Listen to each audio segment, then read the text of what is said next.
I'm not sure how we got up to 43. It was begun by my predecessor, Professor Lewis Hodges, as an opportunity to dress up and engage in 2 days of high-minded talk with a terrific group of people. And they're the ones I want to introduce to you now, because these institutes, which consist of case studies hashed out with the students from our capstone media ethics class, who are here now, and a number of invited, distinguished media people. The media people who come here are the fellows of the Institute, are the reason that the Institutes work and are valuable and are really, for me, the high point of the academic term. Let me introduce them. They are impossibly busy people, and we are eternally grateful that they've taken the time to come and spend this time with us. So I'd like to ask each of them to stand for a moment, and then you can sit down, and when I'm done introducing them, I'd ask for a round of applause. Deborah Acosta is journalism analyst for the Miami Herald's Public Insight Network, which maintains a network of people from the general public to help shape and nourish the Herald's news. David Borax is a veteran writer, editor, and photographer who founded and runs DavidsonNews.net, a community news site in Davidson, North Carolina. Amanda Bauer, our own, is Associate Professor of Business Administration, Marketing, and Advertising at W&L. Alexandra Harper, who graduated from here last May, is an Assistant Account Executive with the Healthcare Practice Group in the global public relations firm Fleischman Hilliard's New York office. Welcome back, Alex. Rick McCauley, a former colleague of mine from many years ago, before I was old and when he was still young, is a photographer, designer, and professor of graphic design at Broward College, Fort Lauderdale, Florida. Bill Oglesby, also a W&L alum, is lawyer, documentary filmmaker, professor of mass communications at Virginia Commonwealth University, and owner of a media consulting firm in Richmond. Glenn Proctor, currently entrepreneur and consultant in Charlotte, North Carolina, was Reynolds Distinguished Visiting Professor here last term, and before that, for many years, editorial chief of the Richmond Times-Dispatch. Alicia Shepard, journalist and media critic, served 4 years as ombudsman at National Public Radio until last June. And Dow Smith, a 30-year veteran of broadcast news, is currently a visiting professor of journalism at Washington and Lee. Could I ask a round of applause for these fellows?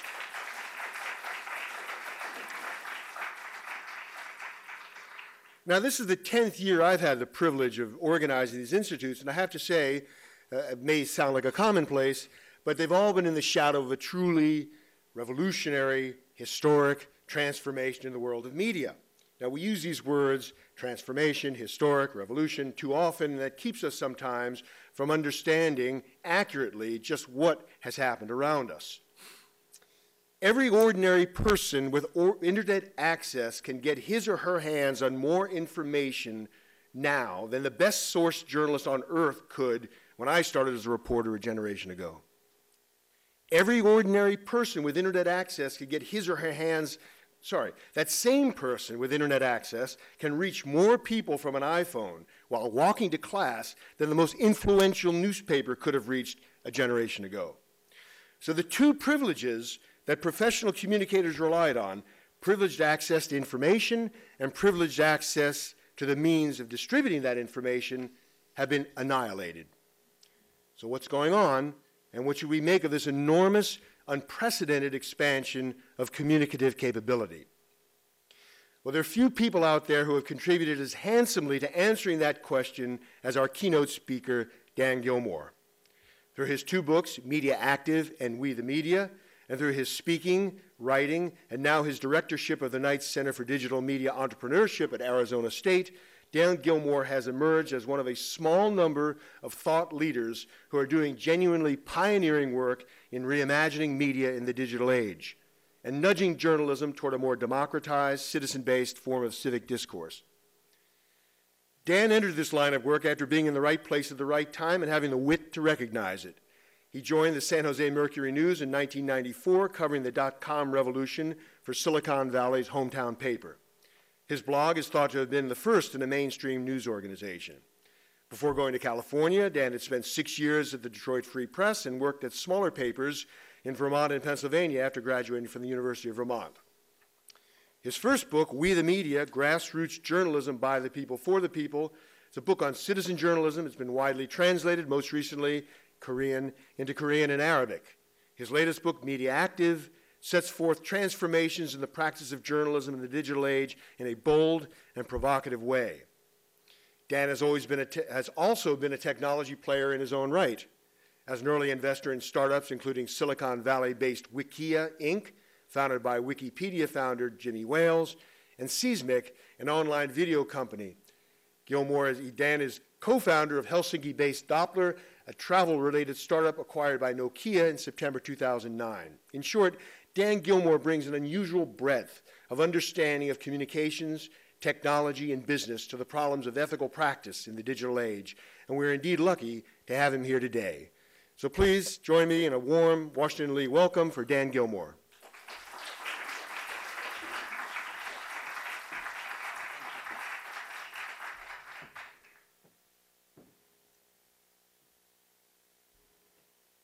So is this working?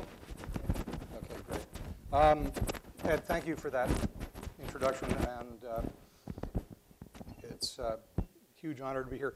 By the way, I'm a firm believer in the idea that everybody needs an editor. Tell me why I would say that based on that slide.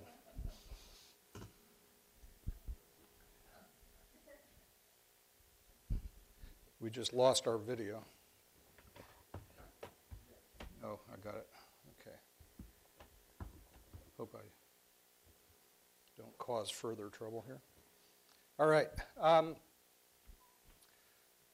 It's really a pleasure to be here. And Ed was kind enough not to mention a startup that I co-founded, another one that was a total flop and in the news world. And thank you for that. But I really think it's important to just remember that not everything you do as a startup person, as an entrepreneur, actually works. A lot of things don't. But I wanted to say that in the context of this to you students who are here.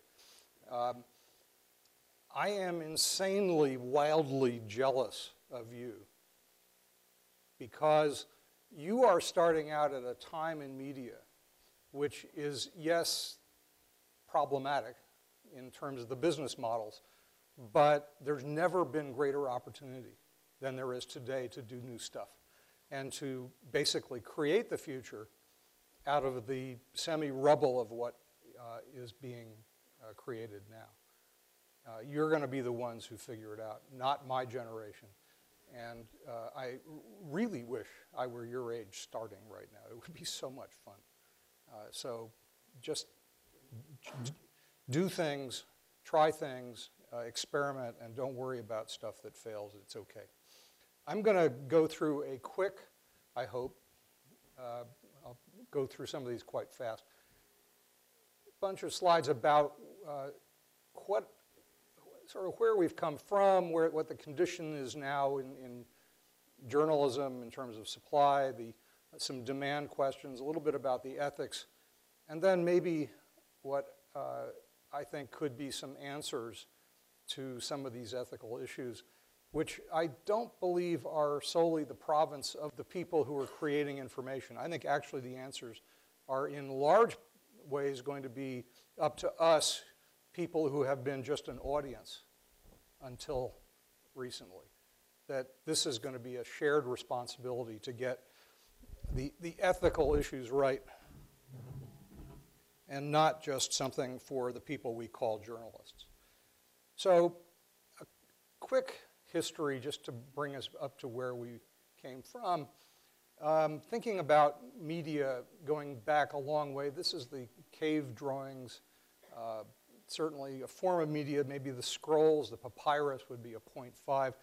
1.0, forgive me, I live in Silicon Valley for so long, I put version numbers on everything. But the Gutenberg Bible, a pretty big deal, maybe a 1.0 kind of media event. And think about some of the ramifications of that. Maybe the biggest at the time was that it took control away from the priests of the Word of God. It was like taking control away from priesthoods. something kind of similar is going on in future media. The Federalist and the political pamphlets of the Revolutionary might be 1.1. The Telegraph, a tool, but something that changed media dramatically. Then the next big media explosion would be kind of in broadcast, the radio first and then TV in the 20th century. And we had a model that was different in the 20th century. The communications people here will recognize Claude Shannon's, the information theorist, his famous diagram about how information flowed.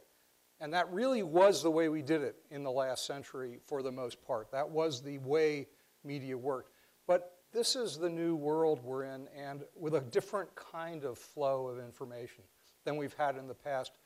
And I want to distinguish quickly but something important about the way it was and the way it's coming to be. In the past, we created stuff, we made media, and then we distributed what we created, either by literally manufacturing it and putting it in trucks and sending it out to be delivered, or creating it and putting it out in a distribution model like over the air or from satellites or cable, but a fundamentally create and distribute model. That's not what we do anymore. What we do now is we create it and we stick it somewhere online, and other people come and get it. That's different. That's really different from what we used to do. There's a distribution piece of it, which is like letting people know where it is so they can find it and come and get it.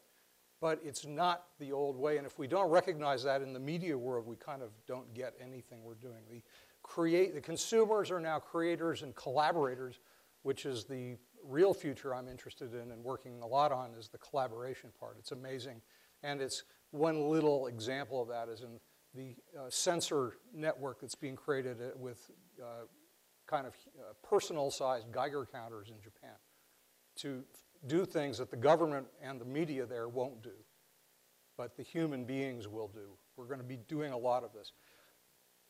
So that's kind of where we came from to kind of where we are, and I want to just say that in the media, in journalism in particular, the world I live in, the lines are blurring. We all know this, but we can make a couple of clear distinctions. I think we can all agree that that's journalism, right? The New York Times, they screw up a lot. They do get things wrong, but they're basically doing journalism. I think we can agree on that. Likewise, I think we can probably agree that that's not. By the way, there are a lot of blogs called the blah, blah blogs. It's amazing how many there are. And I'm thrilled as someone who's into media creation, democratized media creation. I love that. And I therefore celebrate the blah, blah blog, but not journalism, okay? We can agree. A football match without The BBC, clearly doing journalism by any standard. No question there.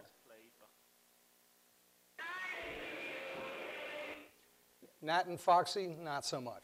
But again, I think it's fabulous that some friend of Nat and Foxy's made this video and put it on YouTube. That's great. It's a creation process. The video is not great. What's great is that they did it. And more people doing, I think, is the wonderful thing we're in. And that it's not journalism, but the easy cases like those are harder to figure out when you start getting into some of what we are doing with the tools we have at hand that raise all kinds of issues, including ethical ones, which we'll talk about. But this is Nida, the young woman in Tehran, Iran, who was shot dead in the street by a sniper in the violence there 2 years ago. And this is a frame from a video that was taken by someone walking by with a camera phone. And this is clearly journalism, in my opinion, certainly an act of journalism by someone who is not a journalist. In fact, it is such a profound act of journalism that this video won one of the 2 journalism awards that I think matters, the George Polk Award. And the people in the journalism business are starting to understand how important these kinds of things are. There's been no human event, or there's been no event, natural event, more captured and recorded in human history than the earthquake tsunami in Japan. An astonishing amount of stuff that's come from there and that will be informing historians and others for some time to come. And again, we're kind of early in the days of how this is going to work. One reason I'm sort of jealous of all you students is that there's no barrier to entry anymore. It's low, if not zero. You can just start stuff in digital media. You don't need permission. That's wonderful news, by the way. That's also the hard part, that no one needs permission because you'll have competition, but you can start it if you can think of it. That means tremendously more supply all over the world, and from things that we've just never seen before, and also things that start to look like journalism at some level but aren't by journalists, including like a professor who covers the archaeology and paleoanthropology and other things better than traditional media do because he knows what he's talking about. That's actually a good thing. Not a generalist doing it, it's a specialist who writes well.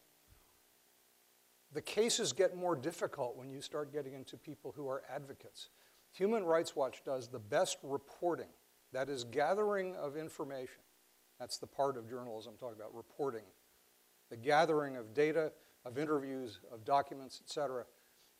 No one does it better than Human Rights Watch. They are not journalists, but they do media. And what they put out in their reports is something that's really close to journalism. It's not quite there, but it's really close. And they are certainly a part of what is developing. A new kind of thing, this is from Ushahidi, which worked with rescue people after the Haiti earthquake and other events to map the crisis and help people find what they needed. And then cases like WikiLeaks, which in lawyers I trust say that there's no difference between WikiLeaks legally and what the New York Times has been doing for a long time. And we need to, I believe, this is editorial, I believe we have to protect them if we want to protect the journalism we think we need in this country. And what I'm getting at is this is one about and, not or. We don't talk about bloggers or journalists, at least I don't. I think it's bloggers and journalists. The issue is what is the good stuff and what is not the good stuff, and we have to figure that out. And we have an ecosystem developing that is much more diverse than the one that we're replacing. That's another good thing. There are problems caused by this. There are major issues to think through about the fact that this ecosystem is diversifying, but on balance, I think this is a great thing and not a bad thing for one simple reason, which is that diverse ecosystems are much more sustainable and much better in the long run than non-diverse ecosystems. So I'm not worried about supply anymore. I'm worried about some kinds of supply, but I'm a little more worried about demand, which is partly because we're not demanding much in our media, and also because of some problems from all this abundance, one of which is that there's so much of it. And so much of what's out there is garbage. We have to sort through it. It's not easy to figure out, and we have the issues of what we can trust and what we can't trust in a world where things like tools like Photoshop are now common and widely in use. This is the one slide that we have in common. But you know, this isn't new, this kind of thing. It's been going on for a while. And it's just easier now. That's the main difference. And more people have access to the tools. And it's not just new media. I don't want to at all think we're talking about only new media that has these issues. It's traditional media too, and we'll talk about that. The lines are blurred in journalism versus something else, and they're getting blurrier in ethical issues. I won't go into these things too much, but people can do all sorts of things online that are not great, you know, including masquerades, including aggregation that I think comes very close to just downright. I don't want to use the word theft, but let's say I consider a lot of the rewriting of other people's work in order to get all their page views to be not very ethical. Being a sock puppet, which is this kind of behavior.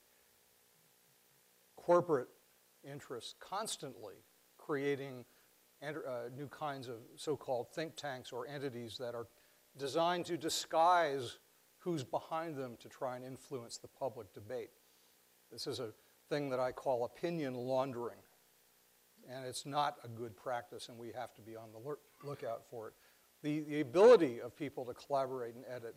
When Sarah Palin made a year or two ago, I guess it was a year ago, said something wildly wrong about Paul Revere and that history, her fans went on Wikipedia to change that page to reflect what she believed, which was false.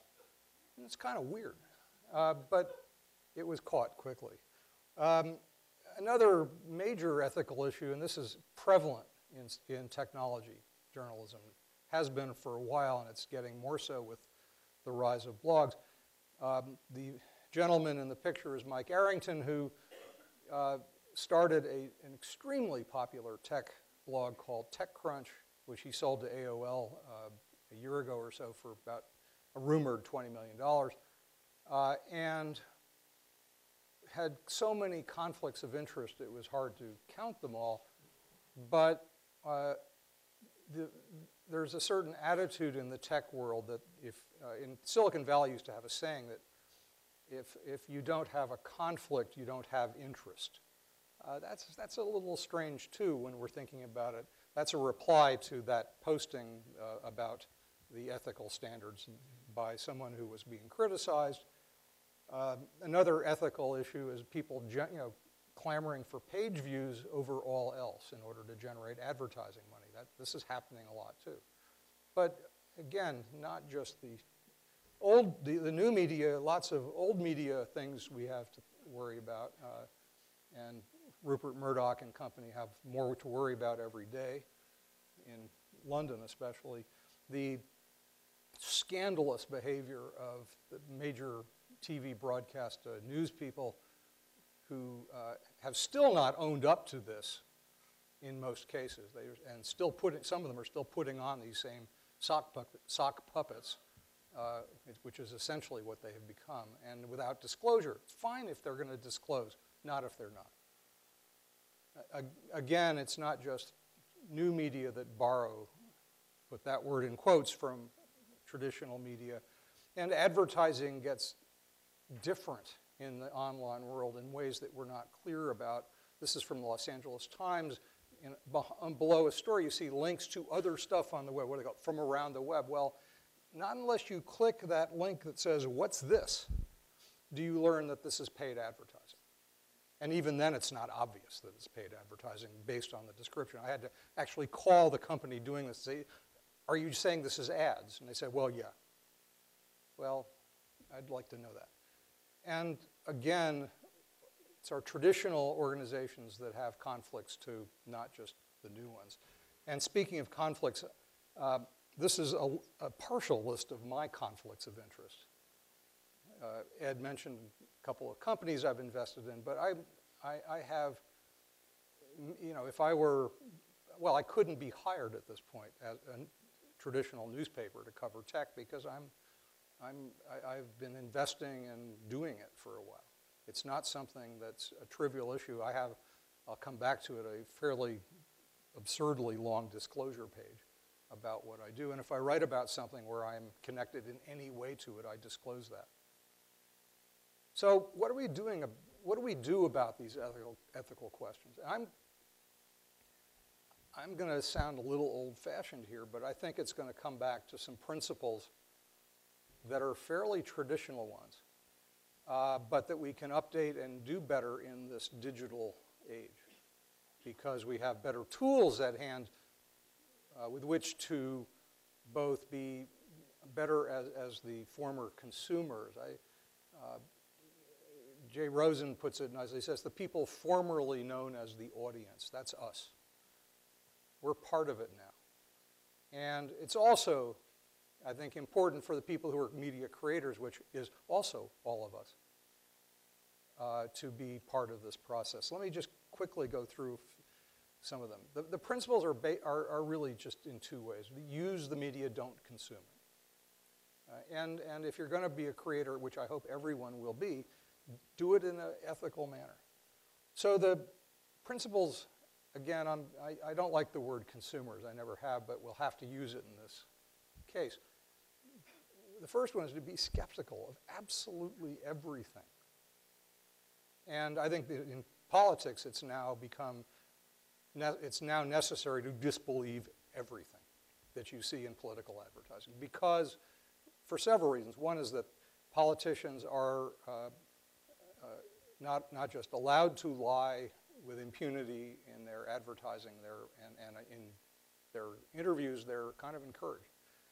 The other is that we have a new regime in terms of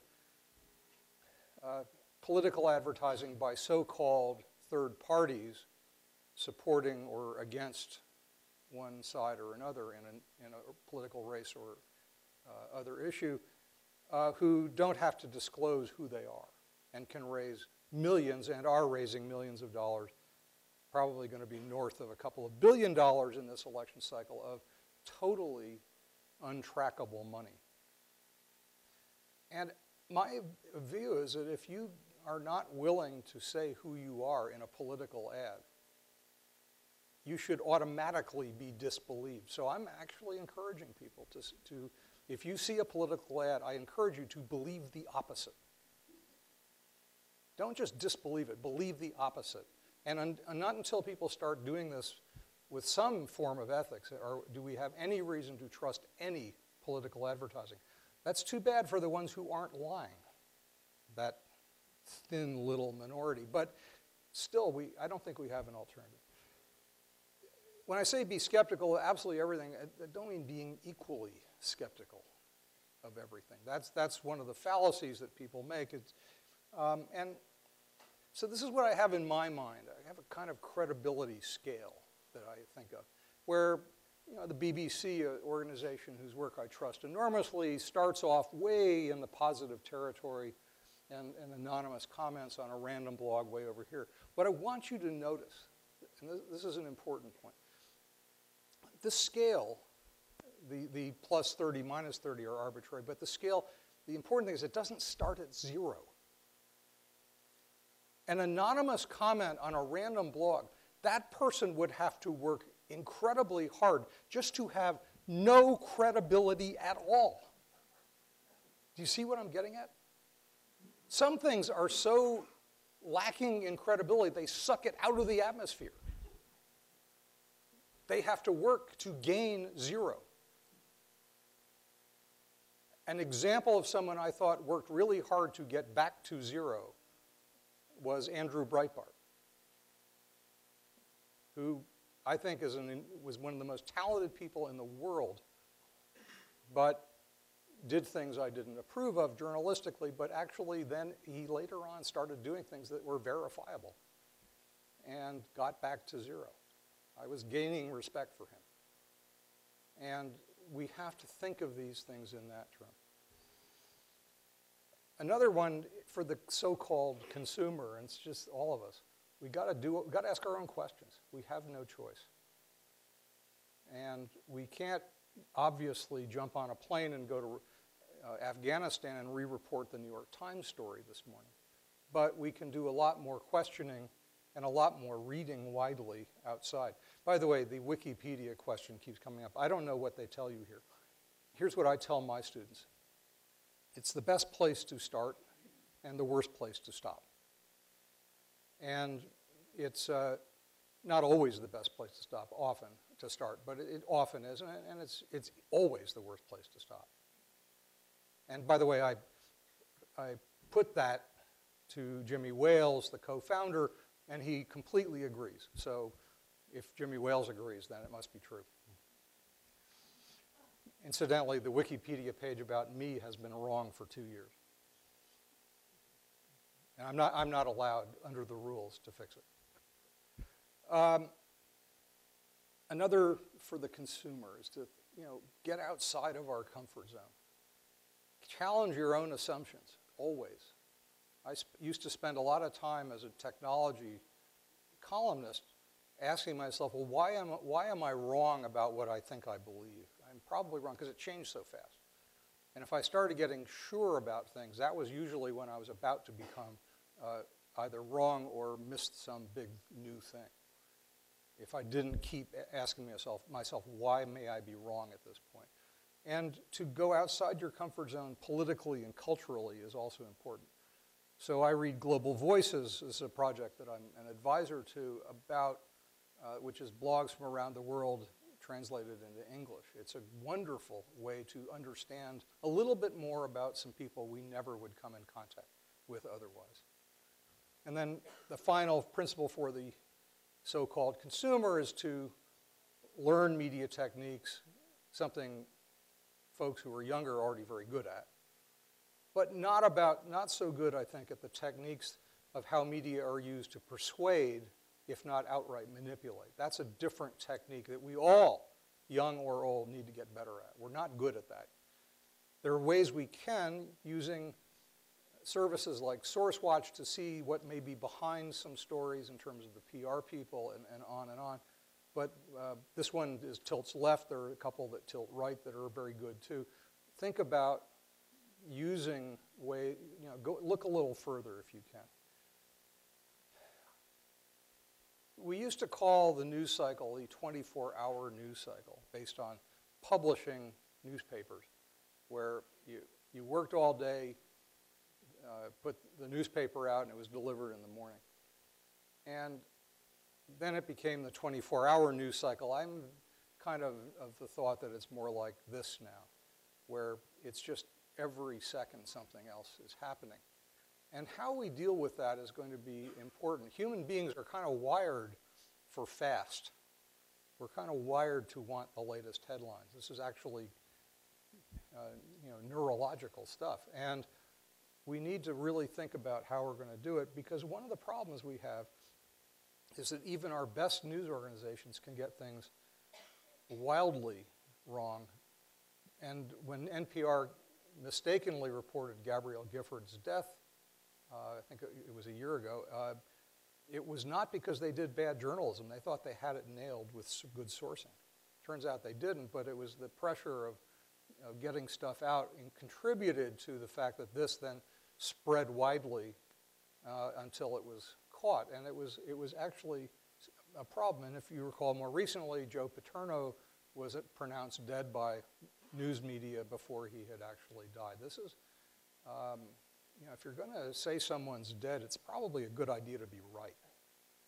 Call me old-fashioned on that one. Clay Shirky has put a piece of this so nicely here, that the fact-checking in this world is down, but after the fact-checking is up. And I'm not sure that's enough. I think it's great that after the fact-checking is on the rise. That's very good. We're fact-checking each other. We're calling each other on the things we get wrong, and that's overdue. Journalists have not been very good about covering each other in the past. But we have to do this more, but we need to find ways to do more ahead of time. But I think a lot of this is going to come back to you and me, the people who are reading or watching or listening to the news. That we have to start thinking, and this is going to take, for me, I've had to almost train myself, like with that credibility scale that I've kind of pumped into my brain. It sits there. I'm thinking now about news in a kind of slow news way, the way slow food got big in our culture. People saying, let's take our time a little bit and be more healthy about it. That it means to wait. It means to not assume the truth of anything. People are getting better at this, I will say. And things that have been big news lately, I've asked people if they trusted it, and they said, no, I was kind of waiting to see if it was true. And so if the more wild the thing I see on Twitter or Facebook or something else that's breaking news, the more I put it in that category of interesting if true. That line came from a scientist friend that's how he works in breakthroughs. He says, every science story you read in a newspaper, you should put in that category. Every health story, he said, should be in that category because the way science and health are reported is so wildly, just wild and crazy. So remember I said before that we're not just consumers, we are all creators, and this is so important that we're not literate in this world. We never really were illiterate if we didn't create, but now it's more true. So the principles that I'm going to put in for us, the journalists in particular, the people creating media in particular, again, all of us at some level, but some of us at a more day-to-day level. I think we have, some of these are going to really sound old, and they are, actually. The first 4 of these are totally traditional principles, totally. But the thoroughness is where it starts, and one way in the web era, the internet era, we could do is by asking the audience what they know. This is like a no-brainer now. I used to tell people in my column what I was working on, or in my blog anyway. Here's what I'm working on, and what do you know about this? And people would respond. This should be done everywhere. It's not done nearly enough, but I believe anybody in news media should do this routinely. Another thing about thorough is putting in hyperlinks. It just astounds me that newspapers are still, and traditional media in general, remain reluctant to link outside of their own sites. I don't get it. It just makes no sense, especially when you realize that linking is what adds authenticity, it adds facts, it adds a whole lot of stuff. And somebody can explain that to me, besides the old rationale that we don't want to point them to stuff where they're going to leave our site. Well, that's a flimsy answer, because if people trust you to send them away to the stuff you didn't do or the stuff that amplifies what you did, they're going to trust you enough to keep coming back. That's an important distinction that news media have failed to typically get. Doesn't mean you have to endorse what you're pointing to. It means, but if you have some documentation, et cetera, you have to point out. Accuracy, another no-brainer in the business. BBC has got a whole bunch of things now in verifying what it finds on social media. It's good to read. They're actually quite thorough about what they do. There's a notion that we should be quicker and more forthright about the mistakes we make, which we do all the time in journalism. There's another weird reluctance is to not want to say when we've made mistakes. I think it should be automatic that we do, and we should make it easy to do that. And it would be really simple to add tools that would actually alert people to our mistakes. Think about the old way it worked with newspapers. A mistake is made in a story, right? And 3 days later on page 2, usually, there's a correction that's just vague enough so that you can't possibly remember what it's correcting in the first place. That's not really good work in my view. And that's the ones they actually write corrections for, where it's either so egregious or someone beat up on them enough to get them to do it. On the internet, on the web especially, think about what we can do with mistakes. This would be easy to do. Not trivial, but easy enough. It's just code. I could make it on my blog. In fact, I may try and get someone to write a plugin for an error. If you have agreed to let me put a cookie on your computer so that I know you've read it, and then sign up with your email address, and I make a mistake and correct it, I'll send you an email telling you that I corrected it. I know of one person in the world who does this, and that's Jack Schaefer. Actually, I don't know if he still does. He's now at Reuters. He was at Slate, and they fired him. But this is easy. It's just code.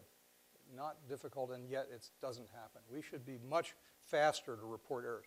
One thing I'm planning to do with the next edition of my most recent book is to send a free copy to anybody who's reported an error. That's one of my ways of encouraging, of getting stuff right.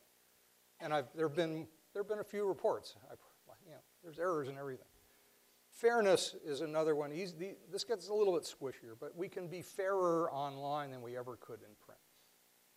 So the New York Times, as an example, did a quite hard-hitting piece about a local congressman.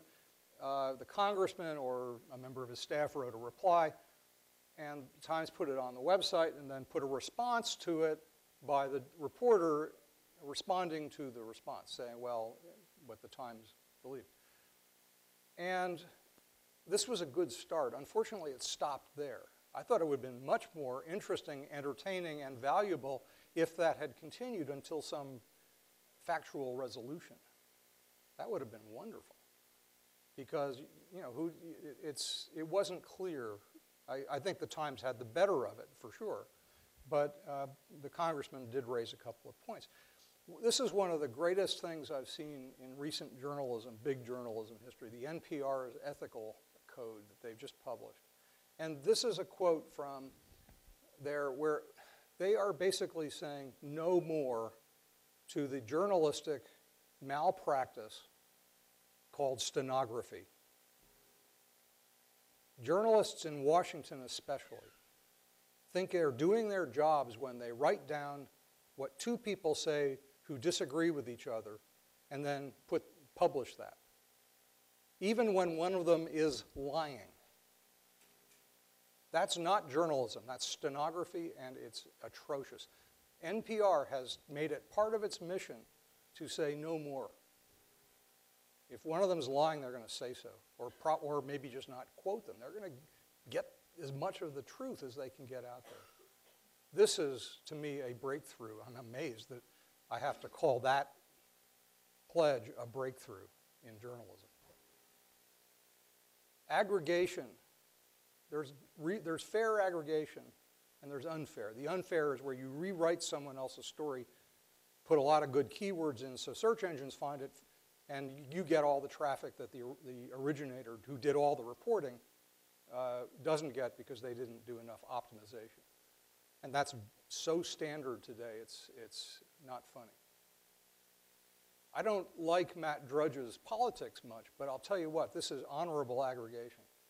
Because what he does is he points straight off to the stories, or broadcast, or whatever it is that he's going to aggregate from. And we should really think about aggregation for its value, and it's enormously valuable. The act of aggregation, collecting things someone else might want to read, that's high-value journalism, in my opinion. It is an act of creation to aggregate.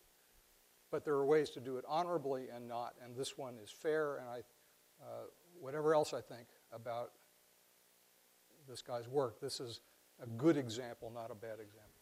Independence is another somewhat squishy thought because you're never fully independent of anything.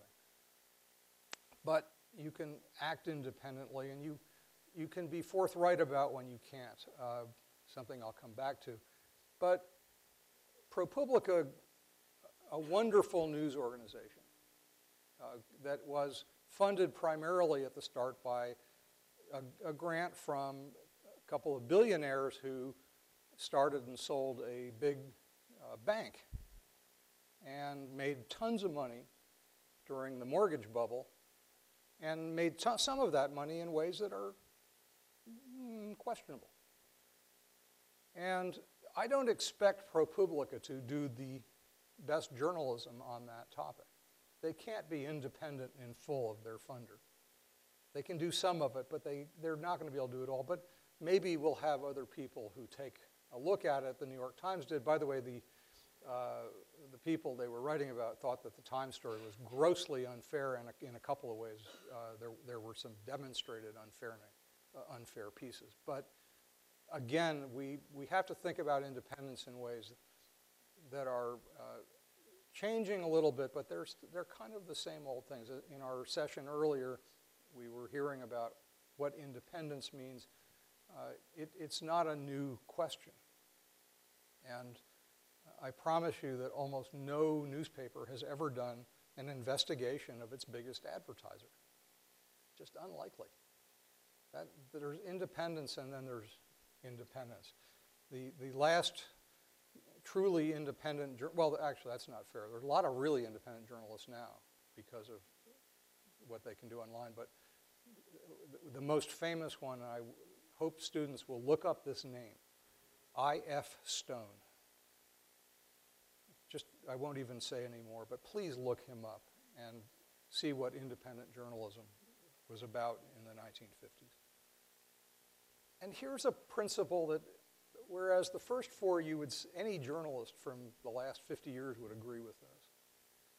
Here's a new one for the 21st century. And I think an crucially important one as we go forward. Because of all of the new ways of doing things, all of the new business models that are developing, all of the new things that people can do to get information to a wider public, we have to be more transparent about what we're doing in all kinds of ways, whether we're new journalists, new media, or traditional. One way we can be transparent is to tell people how we do our reporting. Tell them more about the process. The New Yorker story that I'm showing you had a powerful impact on the healthcare debate in Congress a couple of years ago. And one thing that the New Yorker did was the journalist looked at a couple of cities with similar spending on medicine, similar demographics, and wildly different outcomes from that spending. Actually, it's not similar spending. One spent way more than the other for poorer outcomes. And the reporter, who's a doctor, I believe, said, this makes no sense, and took us through the process of doing the investigation, kind of like a detective story. That's a transparent form of journalism. You don't do it on everything. You can't do it on everything, but it worked really well here, and I recommend it in some cases as a way of helping people understand what you're doing. Another transparency, going back to the accuracy, is when you make a mistake, say so and say it loudly. This is today. This American Life, a radio program on some public radio station. It's not national public radio, but it runs on a lot of public stations. And it's a wonderful program every weekend. They did one recently about Apple and manufacturing, and they retracted it today. Doesn't mean, by the way, this does not mean Apple's manufacturing practices are praiseworthy. They are not. There's plenty of other journalism showing that they are not. However, this story was partly fabricated, and they ate crow today in a big way, honest way, really honest way, to say, we screwed up and we're telling you about it and we're retracting the story. This is transparency of the right kind, and I applaud them for having done it. I told you about my conflicts of interest. Well, this is part of a page on my website listing the ones that I know about or that I can remember. There are probably more I haven't put on there lately. I'll have to add Washington Lee to the list of people who paid my way places. But this is my one attempt I do. I'm writing about stuff. I do a weekly column for the Guardian newspaper in London. And they've accepted the fact that I have these conflicts, and they said, but just say so if you're connected in any way. But it's not just the ones where I'm in like an investor or an advisor or something. About 7 years ago or 6 years ago, somewhere in that, when Apple sued some bloggers to try and get them to reveal sources for their stories. They didn't sue the bloggers, but they hauled them into court. I, at the request of the lawyers for these people, wrote legal declaration saying, I think these people are doing journalism and Apple has no right to this, at least under the current circumstances. And I have a lot of issues with Apple. I still use a Mac, though not for much longer, but I love what they do in their technology. I don't like the way they do it in their practices. I don't know, how do I disclose that except by writing columns? There are not easy ways to disclose how you feel about something, but if you have a stake in something or you have a belief about something, you are obliged, I think, to disclose it. Does that solve everything? No. In fact, if I write about some company that I have an investment in, I'm inviting the reader to kind of ignore it. Move along to the next thing. That's the right of the reader. But we're going to have more of these conflicts going forward, not fewer. And disclosure helps. It may not solve it for everybody, but it really helps. Another transparency method is one that Wikipedia uses that is not used by any news organization, which is on every article, there's a page showing all the changes that were made going back to the day the first word was done. It's not complete database for some technical reasons, but it's very close. There are ways on blogs. There's actually a plugin for WordPress that'll let you do the same thing. Maybe we should all be doing that. I think at least news organizations, when they do corrections, should put the story up online with the corrections in place so you can see what the changes were. A lot of ways of doing it, but transparency is easier with the web than it was before. This is what I'm going to talk about now briefly is not about ethics, except in a very broad way. And that's about this world that I'm telling you about and love so much of this new media and the way we are going to be, the democratization of production and access is, I think, so revolutionary and important that we have to remember that there are some problems looming, and they are really big problems. One is that governments are increasingly realizing that the internet is powerful and cracking down on it, or trying to. And it's democracies, not just dictatorships. And it includes this democracy, this republic. Some of the actions of the current administration have been directly counter to the First Amendment in the view of a lot of people who follow this. And we need to be aware that governments are furious about what the internet allows individuals to do and want to control it. The bill called SOPA that you may have heard about, that did not pass because people got angry and did what they could to stop it, did not end that debate. It only slowed it down. I promise you that this is going to continue, and one of the primary entities that's trying to make the internet something that's censored is the entertainment industry. The what I call editorial here, the copyright cartel, which wants to basically restrict what we can do so that people can't infringe on their copyrights. It's dangerous for a lot of reasons, not least of which is that if they succeed in what they're trying, in my opinion, it will require their permission before anyone can innovate on technology. I don't think we want that world. And there are these chilling effects that are being caused by that. There's another concern I have, which is that proprietary big companies are essentially creating their own walled gardens and saying, live here. That big internet is scary, just live here. Or unnecessary, just stay here. We need to watch out for that in lots of ways. One of my issues with Apple is that they decide in their, if you sell an app in the store that you produce journalism for, they have the right to say no to your app based on whether they like your content or not. When did Apple become your editor? I think that's a bad thing. We should think about that.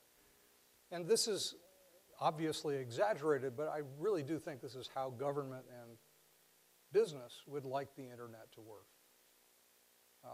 Kind of, cable TV on steroids, where it's watching you. We really don't want that. I take my word for that. We really don't want it to go that way. This marvelous new thing should be ours collectively, not theirs to control. End of editorial. But I'm very concerned about where we're going, and I think we should be at least aware. Please look into this. Even if you end up disagreeing with me, please look into it. So that's how to find me. I do promise, especially students, to answer your emails, although I don't promise to answer them tonight. Okay. Thank you very much. It's really an honor to be here, and I'd love to take questions.